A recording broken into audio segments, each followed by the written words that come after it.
Just think about it from a hiring manager's perspective and think, okay, what do I need to say right now and how do I prove that I am the right fit for this role? The skill set and your project should not contradict each other. They should complement each other. Whatever you are mentioning as your skill should be reflected in your projects as well. So what's really important is for you to understand as a student that if you have not been given something which is very important, something which is challenging, if you've been given most of the grunt work to do, collate this, make this Excel, talk to these people, do not take it personally. I wish I would have got this guidance when I was applying for my job interviews. When I moved to London, I was very interested in the startup scene in the UK. So I went for a lot of startup related events. I started talking to a lot of founders. Like as you very well put out, like it's very important to mention that what value you're going to add to the organization whenever you are applying anywhere, because at the end of the day, they want to have that kind of a candidate who is an all-rounder.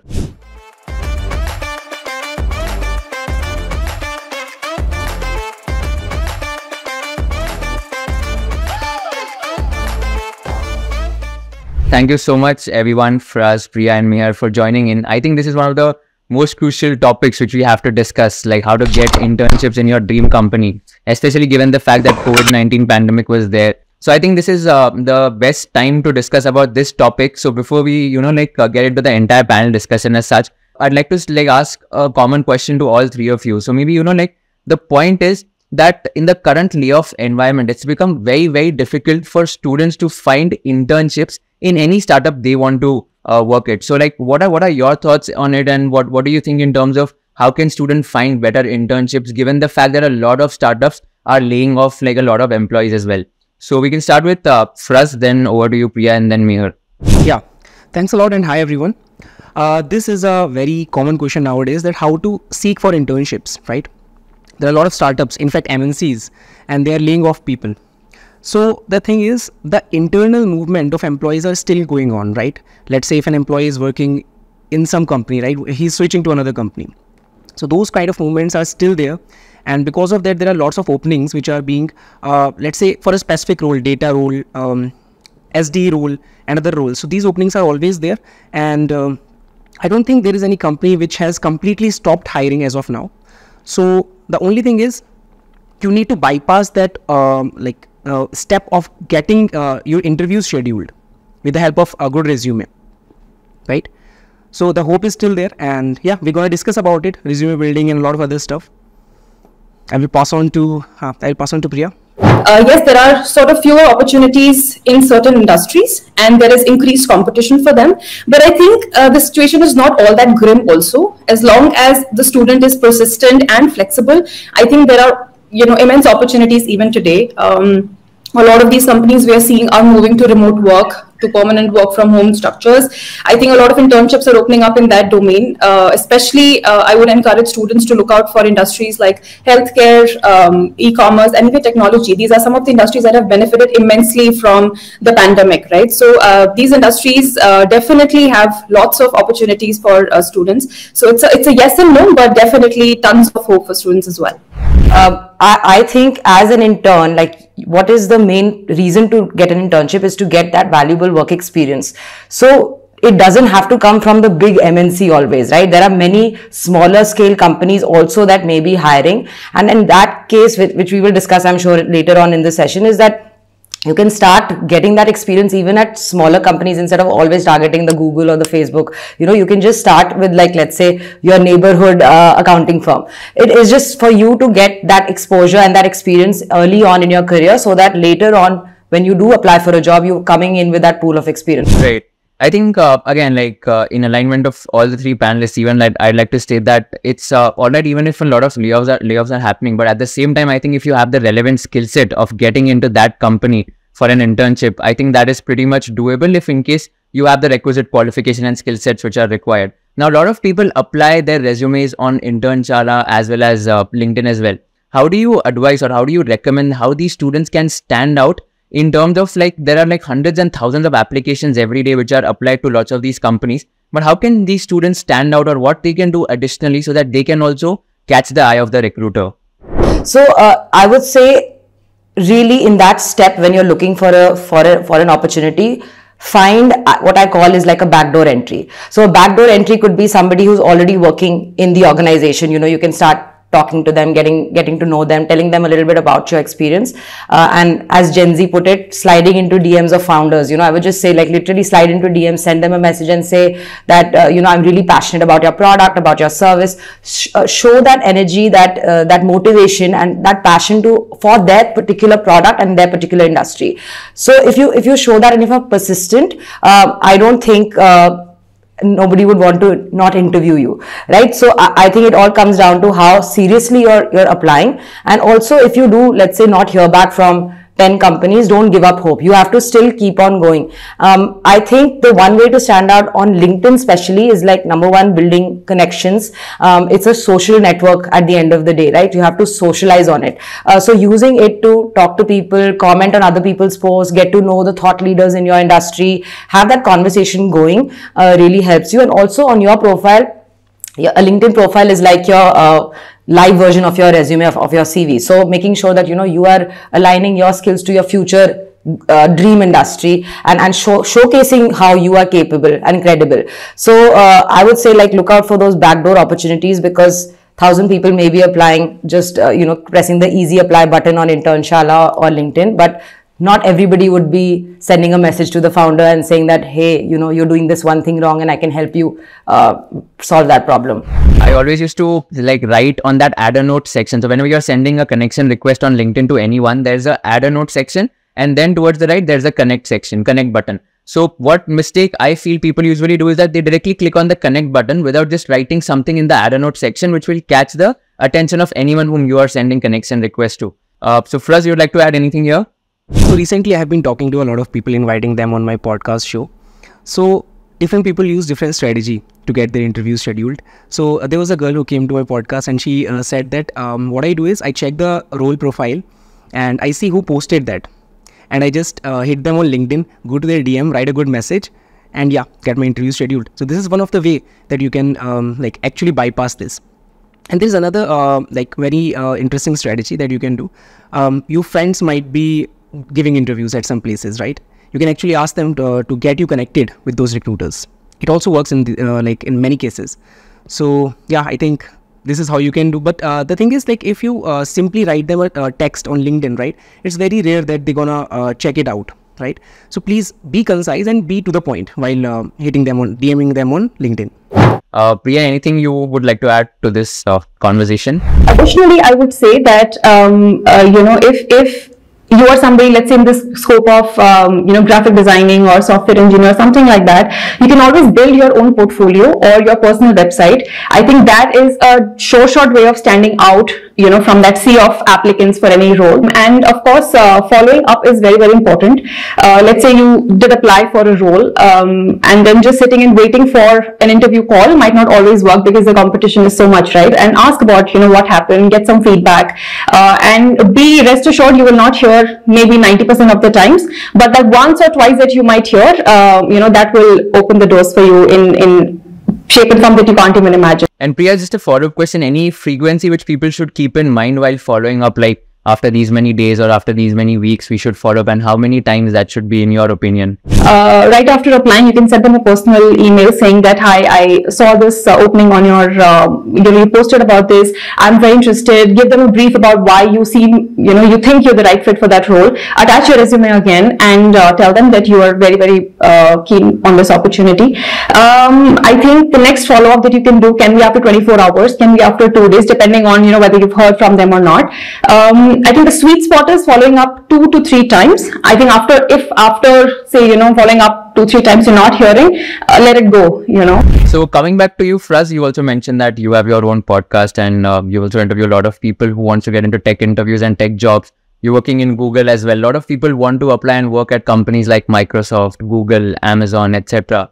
So how can someone prepare for tech interviews, and what are some of the important topics they should keep in their minds, and how should their overall approach be when approaching the tech interviews? All right, so let us start. Like, there are 2 things which we need to keep in mind while applying. First is, if you are a college student, if you are applying from like on campus, right, then you should have a decent CGPA, because all of these companies have a CGPA criteria, right? If you are applying off campus, then you should have a good resume which stands out. It should include projects. It should be a single page resume which is readable. Then the next step comes in the online rounds. So most of these MNCs, they have DSA round as their online round, right? So you need to have a good foundation in data structures and algorithm, right? Then after that comes the tech interviews, the face-to-face interviews that we have. So there you need to be good at computer fundamentals. There are 3 subjects that we usually cover in that. Object-oriented programming is one, database management system, DBMS is one, and operating system. These are the 3 frequently asked topics. And then of course DSA questions. And in some companies they do ask aptitude as well. So these are the fundamental subjects that you need to cover. And after that there's some HR round, there's some managerial round, which is like comparatively easy to crack. Also, we need to keep in mind when we are appearing for the HR rounds or the managerial rounds, we should have some understanding of what the company is doing, what the product is. And there is another way as well. If you don't want to go directly towards MNCs, then you can apply to startups. In startups, mostly they ask the tech related questions, the tech stack that they are working on. So let's say if somebody is using Spring Boot on their backend, so they will focus more on Spring Boot rather than data structures and algorithms. Somebody is hiring for React, they will focus on React. So they want the person to join in and start working on that tech. Got it. And any specific resources that people can use in order to crack these interviews? Yeah. So in fact, I also teach data structures and algorithms on my own channel. There are lots of channels on YouTube. There are a lot of free resources on YouTube. And for subjects, obviously, for college students, it's advisable that they cover these subjects while they are following the college curriculum. We have several platforms for that. We have Lead Code, we have Geeks for Geeks. So a lot of platforms are there to practice this. Got it. Thanks for that. This is helpful. So Mehar, since we are talking about interviews, like you're talking about tech interviews, but you're also a career coach. So let's talk about general interviews as well, where people are applying for internships in a lot of companies.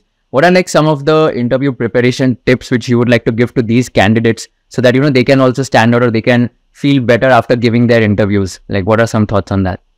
If you have been given a chance to interview, you have to understand that they already like your CV, right? They already think that you could be a good fit for their organization. Now you just have to go into that conversation and show that you are somebody who has confidence, somebody who has good communication skills, and somebody who will be an asset to their organization. So I think number 1 tip is be prepared. So it's very important to practice the commonly asked questions, and that's what I and Priya talk about on our page all the time, is that please practice these questions and don't go unprepared. If you're unprepared to answer these questions, the interviewer will know in a second. So it's very, very important to at least practice speaking about your story, telling your career story. Not everybody knows what you have done so far in your career, right? You have to communicate that in that conversation. So that's very important, the commonly asked questions. And also I would say when you're researching about the company, you can always point out a few things that you have read about, and you can say that, okay, you talked about this in the news and this came up in the news, and I think this could be the future, or I think I could help you. So already envisioning yourself in that role and how you could make the manager's life easier. Recently I conducted an interview and somebody said to me, I want to join your startup because I've worked at this big company and now I want to learn how it is to work in a startup because I want to do an MBA next year. Now maybe that is their career plan, right? But as somebody who's a hiring manager, I want to know how this candidate is going to make my life easier, how they're going to help me take my organization to the next level. So you have to put yourself in the hiring manager's shoes, and how are you going to help them rather than how this experience and how this company is going to help you. So saying something like, oh, I'll learn a lot. Great, of course you will learn a lot, but how will I benefit if I hire you? So please, just think about it from a hiring manager's perspective and think, okay, what do I need to say right now and how do I prove that I am the right fit for this role? The next question is to you, Priya. Now, like a lot of times what happens is that these interns who apply in the companies, most of the times it's very difficult to gain trust of their managers. Like there's a concept of baptism by fire also, where the concept mentions that you have to learn everything from yourself if you're starting working in an organization or in a multinational company, wherever you join in. So how can these interns who have just joined in their organization, firstly can gain the trust of their managers, and secondly, how can they fulfill their managers' expectations given the fact that they have no prior experience or very less experience? Let me tell you that typically, the way it's done is that a few weeks just before the intern has to join, the managers and the teams will start racking their brains as to how do we engage this intern, what do we give this intern as a project, etc. And more often than not, they may or may not be successful, right? They may have a great project for you, they may not have a great project for you. So what's really important is for you to understand as a student that if you have not been given something which is very important, something which is challenging, if you've been given most of the grunt work to do, collate this, make this Excel, talk to these people, put together some basic data, do not take it personally, okay? That's very important because it's got nothing to do with you or your capabilities. So let's understand that very, very clearly at the start of it. It's basically just a bit of mismanagement that happens usually at big companies because there's just so much that everybody is going through, right? Having said that, let's assume that you have actually joined as an intern somewhere and now you think that you're not getting enough work. So what do? Number one, you have to start with completing whatever simple tasks have been assigned to you, complete them on time, do it really well and ask for feedback, right? That's number one. Whenever you have some downtime, make sure you are keeping yourself updated and abreast with all the latest information, about the industry, about the updates in the company, because you have to come across as somebody who's really interested in what they're doing. Right. Third, I think, remember that only the crying baby gets the milk. So, instead of being passive about it and expecting more work to come your way, as difficult or as unfortunate as it may sound, you will have to take those initial steps and voice out your concern. And the first and the best person to voice out your concern will be your direct supervisor or your manager, or your mentor, whoever it is. You walk up to them, tell them that, whatever the task was assigned to you last, you've completed that. Here's the output, ask for feedback and tell them that you would like more work. If you have certain interests identified, you tell them that. There can be two things. One, they will hear you out and they will think about it and they'll get back to you with something solid to do. If not, and if they're too busy, you can also start catching up with other colleagues, other employees in the organization, right? Be a part of these meetings, hear what other people are working on, what are they involved in, and reach out to them asking if they need any help with something. And then, like Mehar said very rightly, and I so agree with it, that as interns or even as employees, I think the best thing to do is make your boss's life easy. I think that takes you a long way in that particular role. Going to your manager and just saying that I need more challenging work, this is not working for me. You may or may not get your solution, right? But what is in your hands is to actually go to them and tell them that, I spoke with team members and I noticed that they're struggling with XYZ and I think I would like to step in and, contribute and help them ease that out. And you can be rest assured your manager will be extremely happy that, you didn't bother them, and you'll be allowed to work on those projects. And the best thing, the internship offers, apart from your hard skills, is also these soft skills, right? Of problem management, of conflict management, etc. So what you will end up doing is not just getting to refine your skills, but also like outshining your internship as well. So many internships then convert into these pre-placement offers, and they lead you to long, steady careers in the same organization, for example.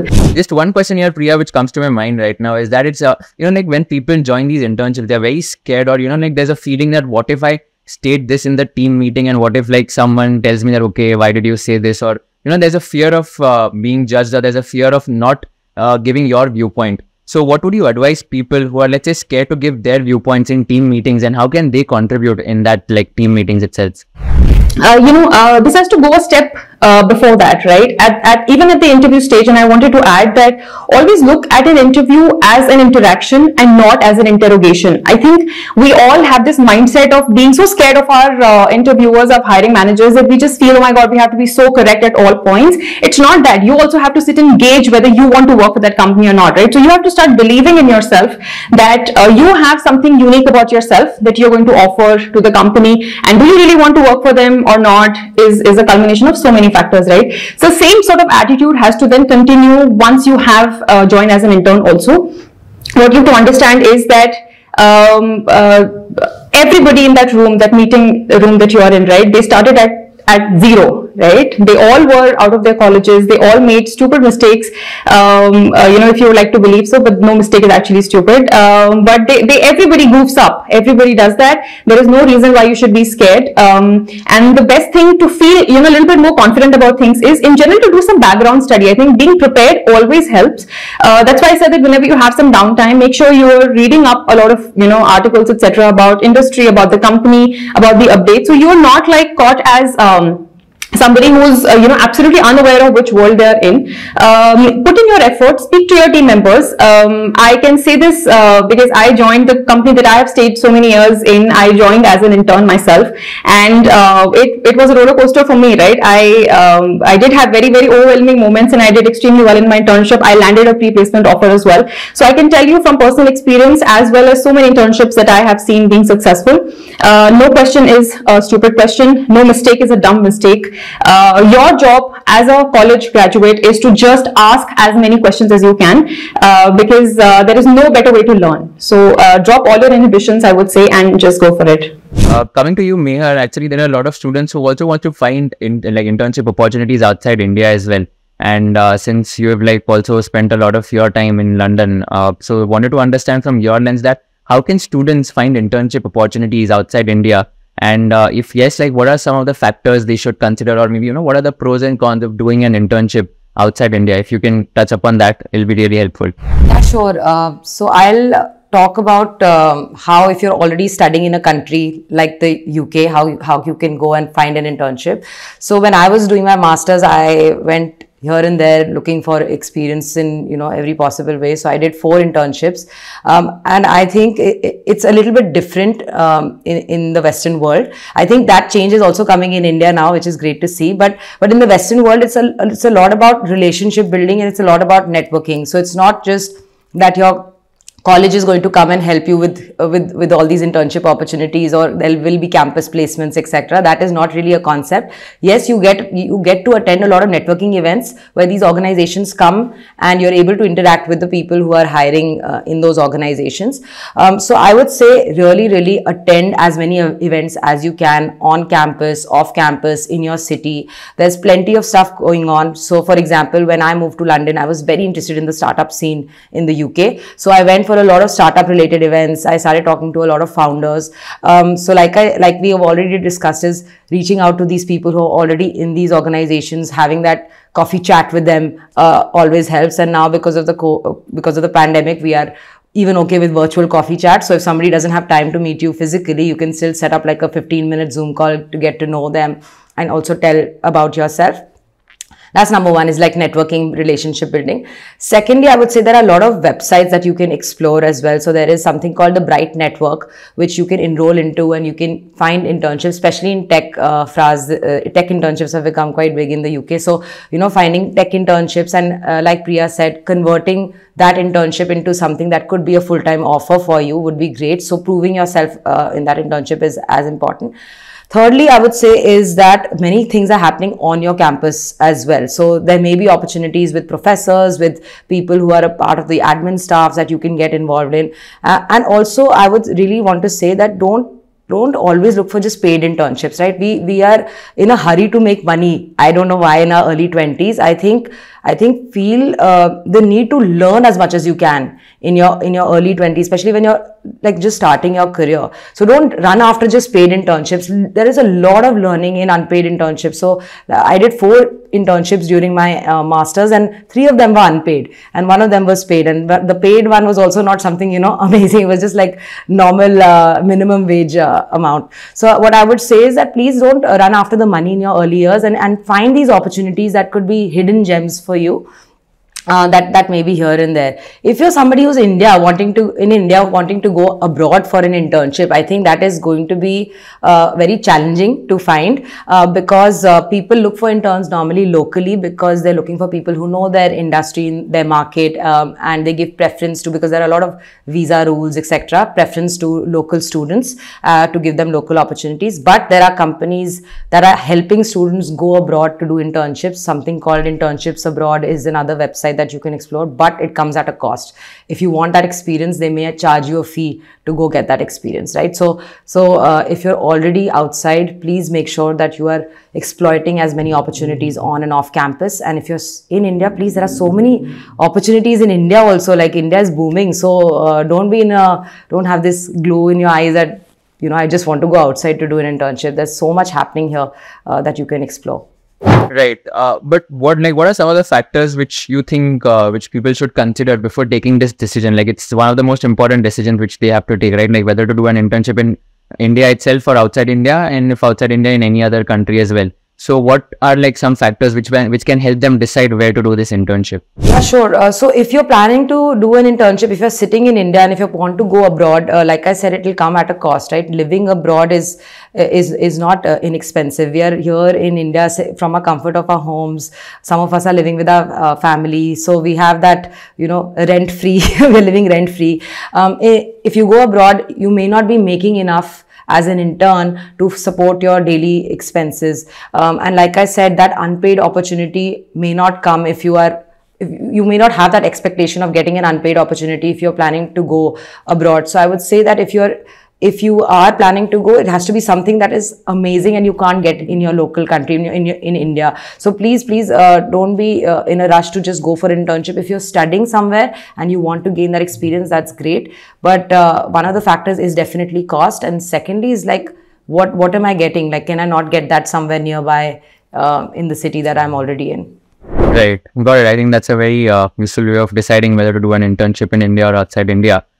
Coming back to you, Fraz, I think, one of the common questions which a lot of students have is that, okay, I want to go for an internship in this company, XYZ company, whether it's a startup or a corporate, but I don't know how to, let's say, find an opportunity, or I don't get to know whether this company is hiring or not. So what is your advice, or what are your thoughts in terms of how can people find opportunities for, let's say, applying into their internships? How can they make themselves aware about, okay, there's a vacancy in this company, or how can they just follow this?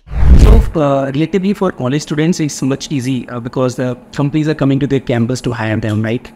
Whereas when you are outside your campus, it becomes difficult.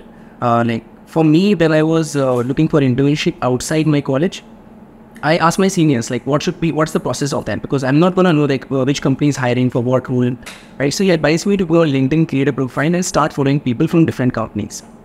Because employees have a referral program, as you know, right? So they refer people, and if that person is shortlisted and is selected for the company, they will get some referral bonus. So a lot of employees voluntarily do this. So when I started following employees from Microsoft, Amazon, Google and all, so like when they post, we get to see them on our feed, right? So this way we can get to know that which company is actually hiring. And then you can either go to their careers portal, look at the profile, the entire description, whether your skill set matches the one required in the profile, and then you can apply on the portal, or maybe ask for a referral. In my case, referral did not work out or not. I applied several times on Microsoft and Amazon. I never got shortlisted through referrals. But without referral, I did. I don't know what's the process of that. But yeah, you can directly apply on the portal as well if nobody is referring you. It doesn't make a difference, right? Apart from that, you have your network of seniors. So if somebody is working in a certain startup, maybe you can ask if front-end engineer is required in a startup or not, back-end engineer, because in MLCs, the hiring process is very organized. When they hire, they open it for everyone, right? Whereas in startups, it is on requirement basis.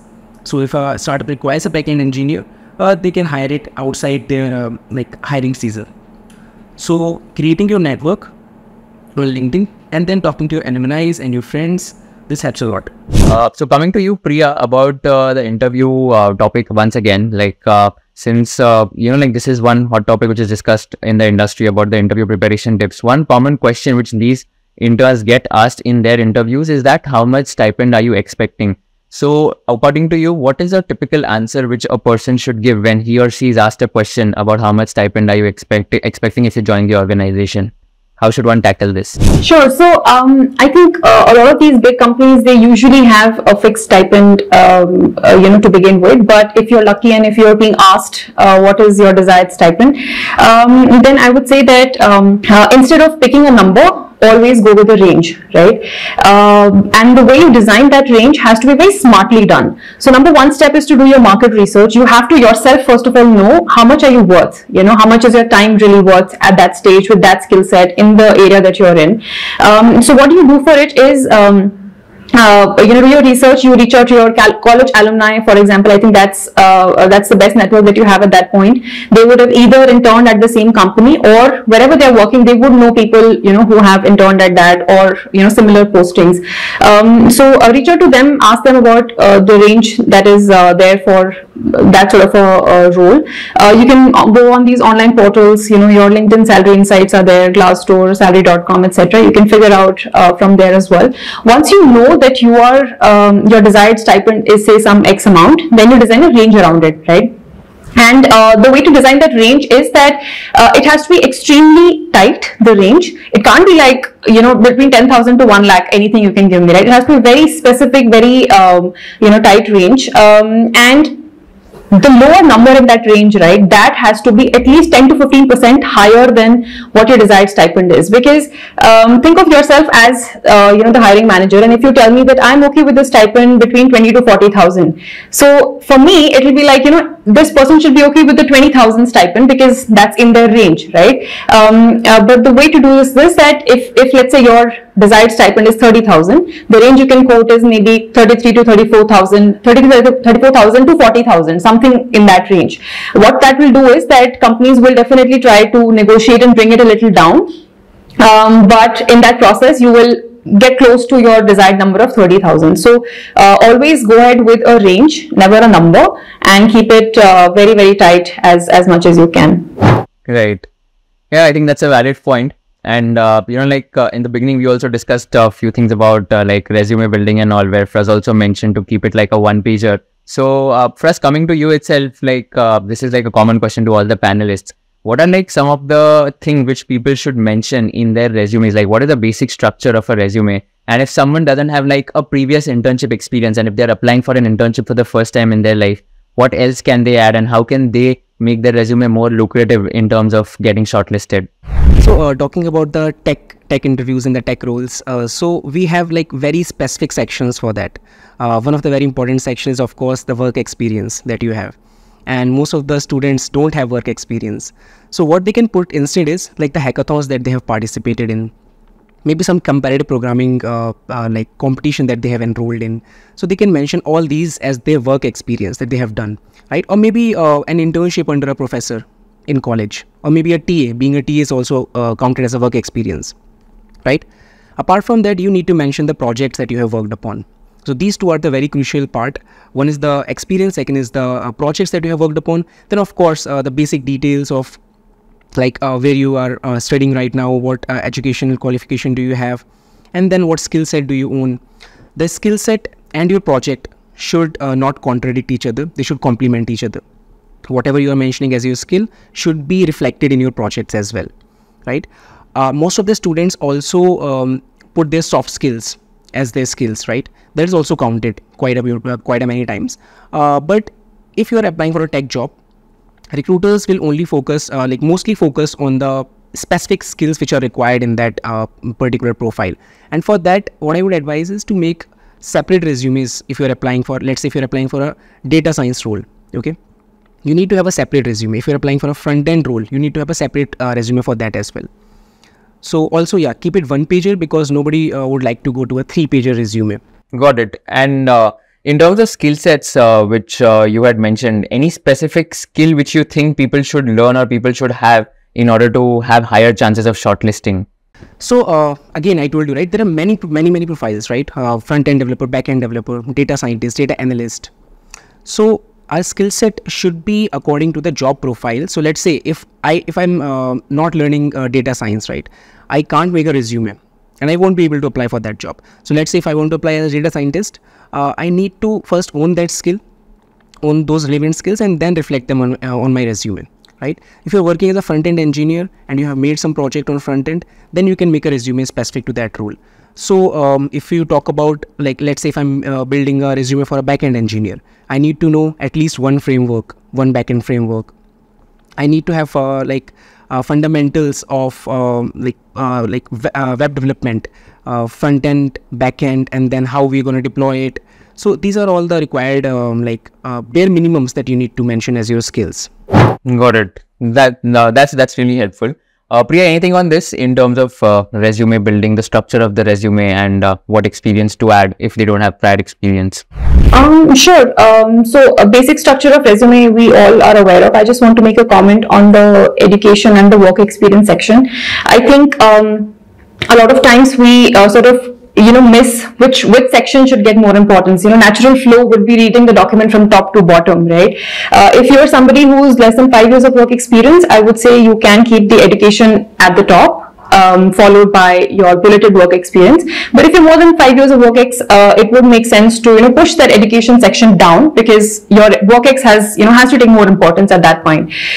So that's that. And in case you don't have internship experience, then like Fraz has mentioned, you can definitely include your project work, any coursework that you've done, any certifications that you have, any side hustles that you have. A lot, even volunteer experience counts a lot. You can volunteer to work at these unpaid positions, these NPOs or wherever, and add that experience as well. I think all of this makes for a good experience, whether or not through an internship. Right, makes sense. Mehar, anything incremental you'd like to add here? I feel that many times that I look at these CVs there's a lot of unnecessary information on there as well. So you have to remember that it's your CV. It's only a summary of your professional experience at the end of the day. It's not your bio data or your life story, right? So it has to be very much filtered and customized, as Fraz also said, to the position that you're applying for. So, having unnecessary details like your parents' information is not necessary on a CV, or saying something like, I declare that the above is correct. Adding a declaration at the end is not going to make the document any more legit. So we are assuming that it is correct. You're not supposed to lie on your CV anyway. So just look at the content that you've put on the CV and make sure that it's relevant, and it is, like we've all discussed, is that nobody has time to go through 3 pages of a document of one person. They're going through thousands of applications. So you have to make sure that it's to the point. It's actually catered to the job description that you are applying for, and you're highlighting those skills again and again through your education, through your work experience. And if you don't have relevant work experience, you can still find something that is a transferable skill that you have done previously that you can carry forward in the future role. So for example, saying that I have strong communication skills as a soft skill may not add any value, but if you add a bullet point saying that I was communicating with 5 members of my in my class because of an internship, because of a project or something that I was working for a professor, that adds more value. So I would say please keep only the necessary information, and remember, again, the hiring manager has limited time. They say a hiring manager spends about 6 seconds looking at each CV, right? So please do bear that in mind. Yeah, that's true. Like 6 seconds, you have to ensure that you come up with some crisp information which will impress the recruiter in the span of 6 seconds. Mehar, just to add a quick question here, like how important it is to, let's say, quantify anything that you write on your resume. For example, as you also mentioned, right, instead of writing that you're good at speaking, just mention like, okay, you've spoken to these many people, etc. Even in case of, let's say, taxation or in other profiles as well. Like I remember you had also mentioned once when we had spoken last time that it's important to, let's say, just write the numbers of, let's say, the amount of tax saved, etc., which will show the recruiter the amount of scale of work which you've done. So, what is the importance of quantifying each and everything on your resume? Wanted to understand your thoughts. Very important to add some data points and quantify your impact or outcome. That only makes it more, I would say, it just makes it more strong. It makes it stronger. So saying something like, Kushal, for you, it could be that I conduct interviews with entrepreneurs. That's a bullet point. But if you say something like, I've conducted 100+ interviews for people from these many number of industries, it just makes sure that the same thing that you're saying, you're not lying about anything, but it just adds more credibility, it adds more weight. So just think of it again, like, how do I show that I am the best fit? And it's not about lying, it's not about over fabricating something, it's just showing the same thing in a different tone. And I think as a hiring manager, that would just add a lot more impact. Oh my God, this person has worked with 15 people. Oh my God, this person has done this project in 2 months. It just shows that, okay, this is the right person for my position, and I think they will be able to help me with this project or this assignment or whatever. Thanks. I think that's really helpful. I think people will get to know the importance of, let's say, quantifying, or at least making sure that the correct message is given to the recruiters. I think this was a power pack, like this was full of power pack knowledge session where even I got to learn a lot of things. Of course, I've taken a plunge into entrepreneurship, but if in case I plan to go back to a job, I think I'm going to keep all these preparation tips in my mind. So thanks to the three of you. One last message or one last piece of advice which all three of you would like to give to all the students who are watching. Fraz, we can begin with you. Yeah. So I just want to highlight on like quantifying your work on resume, right? So while mentioning what you have done, you need to keep three things in mind. What did you build? How did it impact? What was the impact? Now this is the step of quantifying it. Whether it reduced the manual effort by this much times, this much percentage, right? It increased the audience base by this amount, X amount, right? And the third thing is the tech stack that you have used. Right? So if you mention these three things while making your resume, it's going to look very crisp. You need to make it bullet points instead of writing stories. And yeah, so this is for resume building that I would like to contribute. Got it. Thanks. Priya, any last piece of advice you would like to give to everyone? Sure. I think I want to reiterate the fact that we have to remember about an interview specifically that it is not an interrogation. It is merely an interaction, guys. When at the end of the interview you get the opportunity to ask questions, make full use of that opportunity and ask very, very meaningful questions to them, because you also have to save yourself from maybe a toxic workplace, right? So use that. And the second thing I want to add is that the way we look at rejection, that has to also change. I think in this era of the mental health becoming so important, I think let's all remember that a rejection is a mere redirection, right? And it is just a protection from some sort of negative thing maybe that could have come your way. So don't take anything personally. Something is not worked out, move on from it as soon as you can and put all effort, go all in to the next opportunity. Right. That's a very motivational kind of an ending as well, where people should remember that it's not the end of the life even if they're rejected by any company as such. Mehar, any last thoughts? Yeah, just two things from me. One is that if you do get an internship, remember, like Priya said, that we all started with the grunt work, right? We all started with doing photocopies or running to do some deliveries or, just doing some basic data crunching. So please don't take it to heart and just take it as a learning curve, no matter what internship you are doing. And the second tip I would give is that please look out for opportunities in your current network as well. Why do we feel shy to ask an uncle or a cousin's friend for an opportunity? Why not tap into our existing network and ask them if there is some opportunity and reach out to them, and there just may be something that you don't know about. So it's good to look online as well, but there are so many opportunities, I'm sure, that in our friends of friends, in our circle right now, inner circle and outer circle already exist. So please have that conversation. If you're going for even like a social gathering, like a party, talk to somebody you don't usually talk to and just introduce yourself and have that chance of telling them that I am looking for something in the summer. I'm looking for a summer internship. Do you have any leads? There's no harm in doing that. So don't be shy to ask your current strong ties for any other opportunities that may exist. I think just to put it differently, there's this famous quote, right? Like opportunities are like sunrises. If you wait too long, you might miss them. So basically, whenever there's an opportunity which knocks your door, you have to be on your toes in order to grab that. Otherwise, you will just miss on it. So I think this was like a wonderful session, and thanks to the three of you. And the key takeaway for me from the three of you is that firstly, LinkedIn is like a very, very powerful tool when it comes to, let's say, getting your internship anywhere in the company. And secondly, I think the key takeaway which I got to know was on the lines that make your boss's life easier so that your life would become easier automatically. So I think thanks to the three of you for joining in. So we have the first question. It is like, what's the future of software or IT jobs 5 years down the line? What are your thoughts on that? Maybe Fraz, you can take this question. So a lot of people were scared that ChatGPT has come and it's going to replace everything. All software engineers roles are not now going to end, right? So the thing is, we are changing the way we work. A lot of manual effort, a lot of repetitive tasks could be done using AI. But AI is just a basically machine which has been trained on a data from the past, right? So everything that we have created, it's trained on that. So our creativity is not going to go anywhere, right? As a human, we have that creativity, we innovate and we create things. That's never going to change. So now you still have a lot of scope in the field of creation, content creation, creating new product, creating new designs, new ideas, new innovations. So I think a lot of repetitive task is going to be replaced. But again, as humans, we have that edge of being able to create things, right? That's not going to go anywhere. Right. I think I agree. Like even after let's say AI, ML is there, probably like it's the human creativity or the innovative mindset which is always going to be the differentiator. So that is something which will definitely be helpful in order to stay ahead. We have the next question as well. How to get a resume shortlisted from a tier 3 college. So if you're studying from a tier 3 college, how do you get that resume shortlisted? Anything to add, Mehar, if you would like to take this question? Yeah, sure.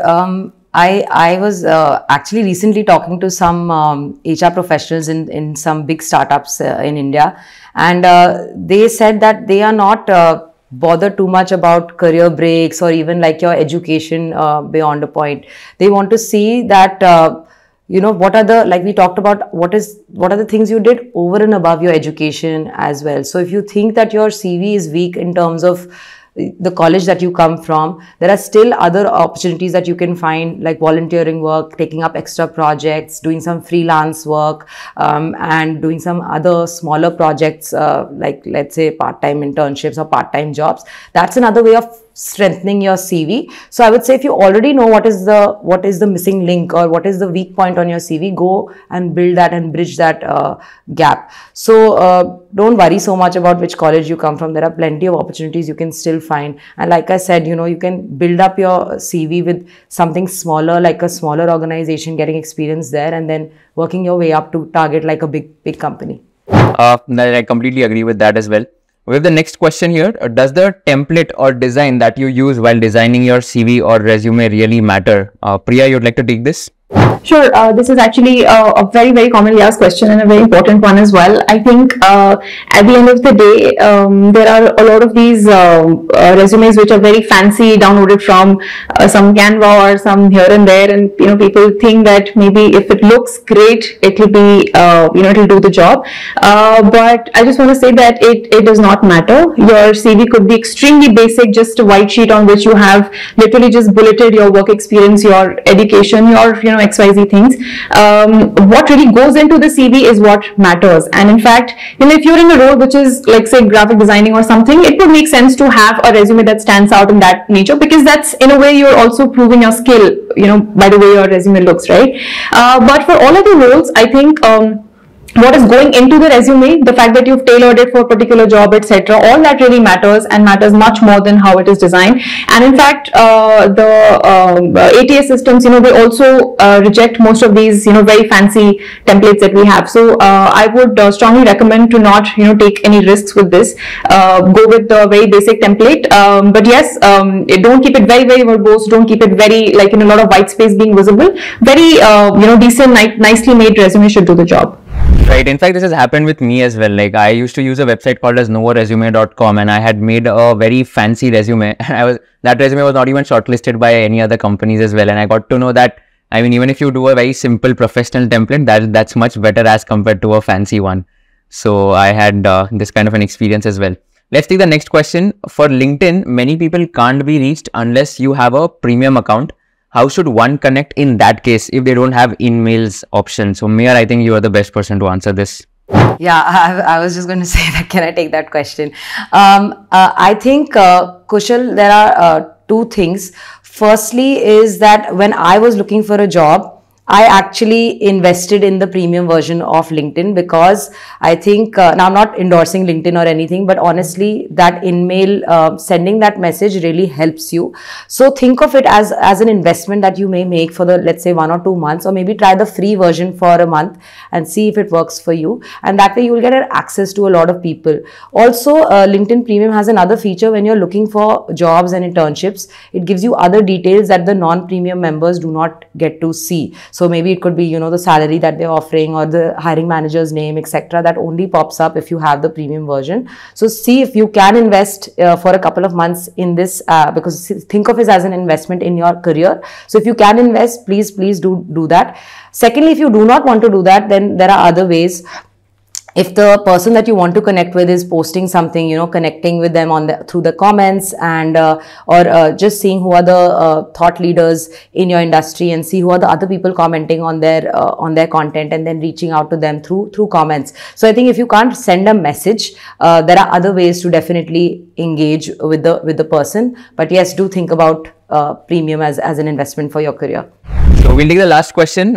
In the interest of time, I think Fraz, you'll be the best one to answer this probably. Do you have any crazy ideas or hacks that can help us bag an internship?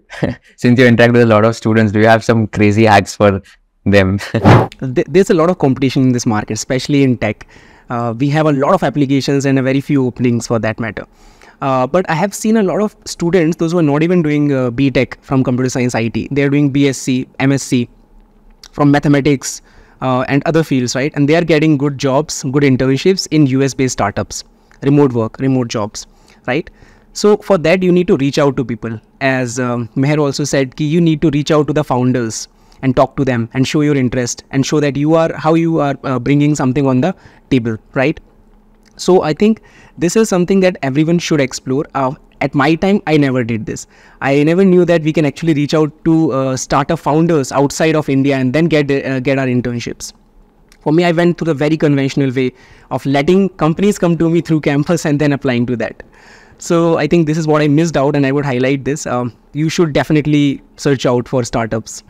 Awesome. I think that's like a wonderful session, guys. Thank you so much for your time.